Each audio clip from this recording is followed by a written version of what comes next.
Okay, well, I'm doing this again. I'm not sure if it's working, but gonna start all over again.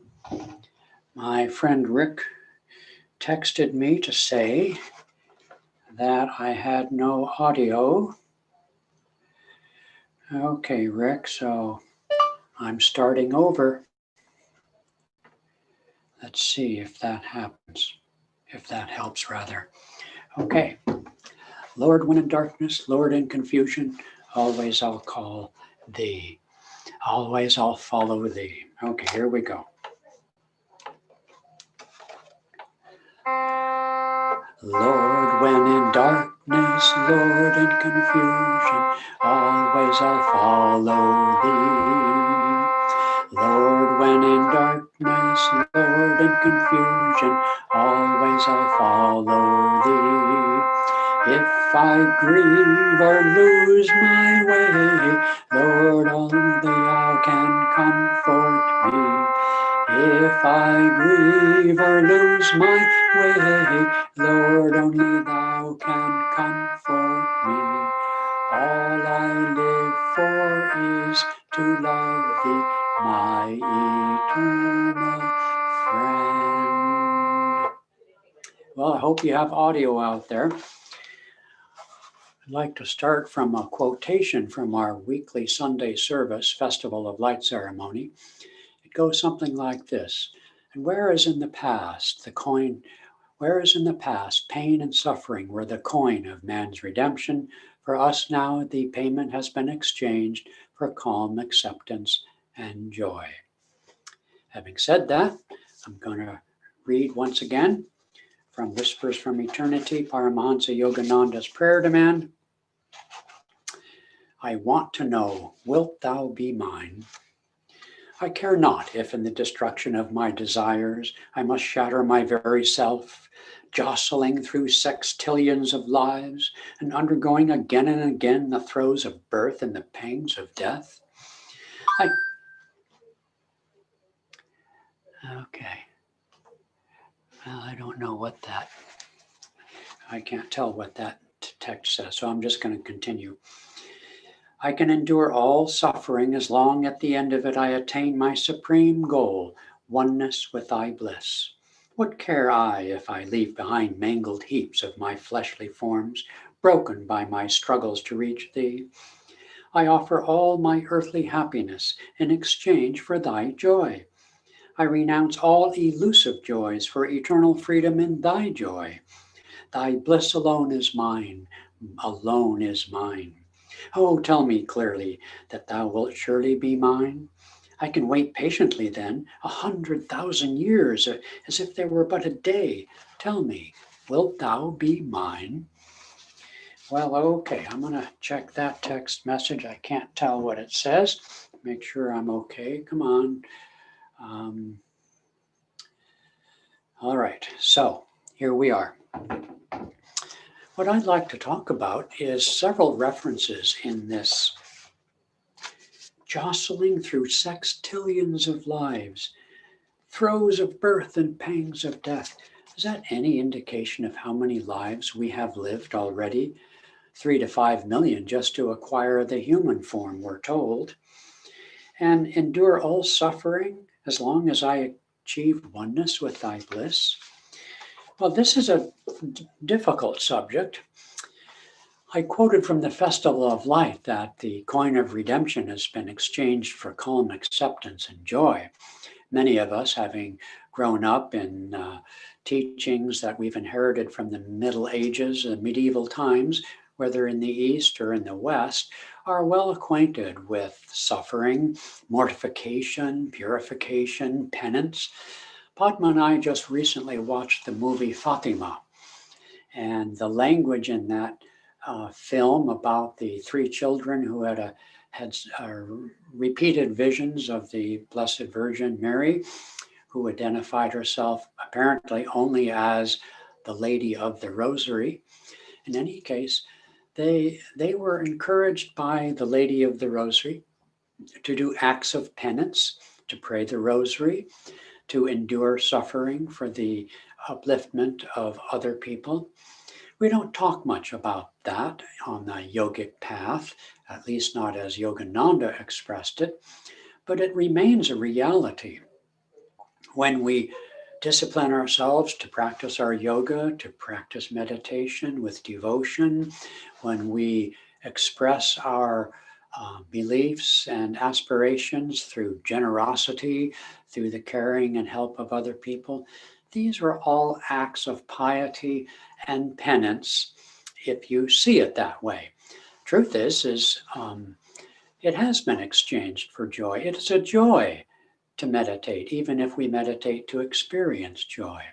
It is a joy to think about the needs and to care for the needs of other people. It's a joy to serve in spiritual fellowship with other people. Why then attach the label of penance or suffering? Isn't that penance really a penance upon the ego itself? You see, that's the suffering that's been expressed and emphasized in past centuries is really only in respect to the ego. I'm not sure I can fully explain it, but Yogananda insisted, as did our teacher and direct disciple of Yogananda, Swami Kriyananda, that Jesus' suffering on the cross was not primarily physical. As he said in his words in the Garden of Gethsemane, it was pretty clear that he might have chosen not to endure that suffering, though he took it on willingly, thy will be done.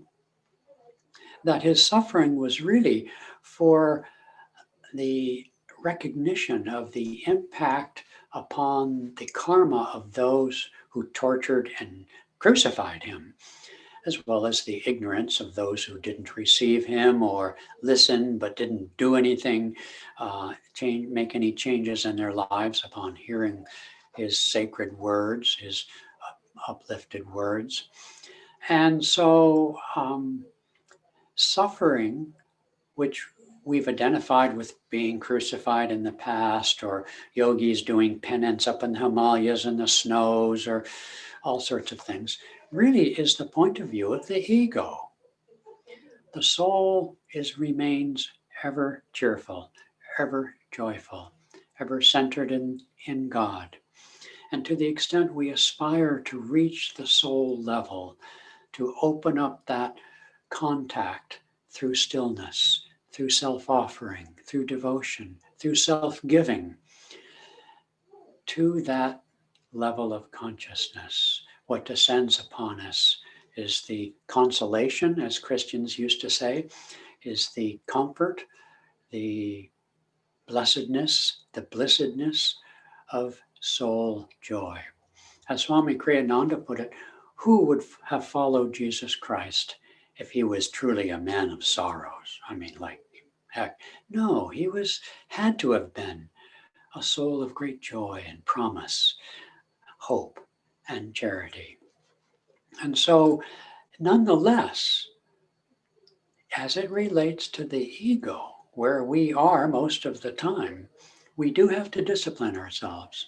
As my Irish mother would say, offer it up, son, offer it up. In other words, we too have to practice tapasya, one of the 5 parts of the do's and the don'ts, niyamas on the Eightfold Path of Yoga. We have to be willing to endure patiently, with even-mindedness and cheerfulness, those tribulations, those trials, those sufferings and sorrows, which inevitably come to the human form, as the great Lord Buddha so identified.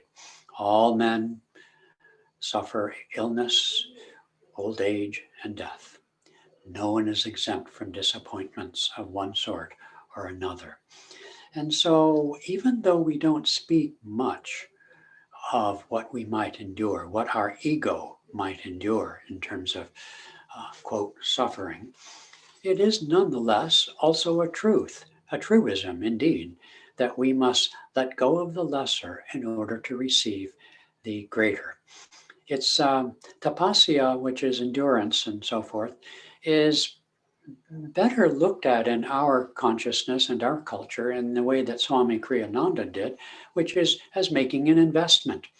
an investment in your college education, an investment in your retirement savings, an investment in the skills of your career, an investment in your health with good diet, healthy diet, an investment in exercise, all sorts of, an investment in harmonious relationships.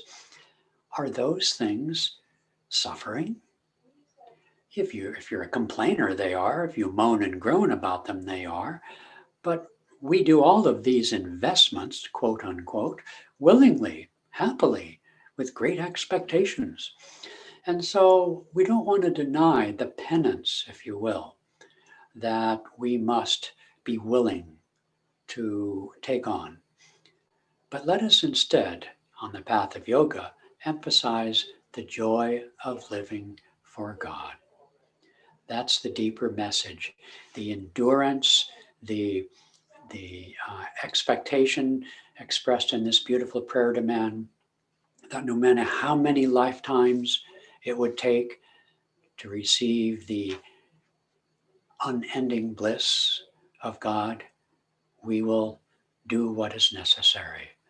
That is a very powerful prayer. And so when you are assailed by temptations, when you're assailed by the comforts of life, fears around security and aging and death, etc., this is a wonderful prayer demand to do. I'll tell you the number one more time before I sign off. It is number 169 in this book.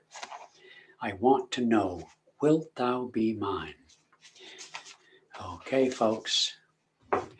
That promise is the promise of our immortality. The answer to that question is without question, without doubt. God will be mine because God is all there is. All right. Joy to you. Be good.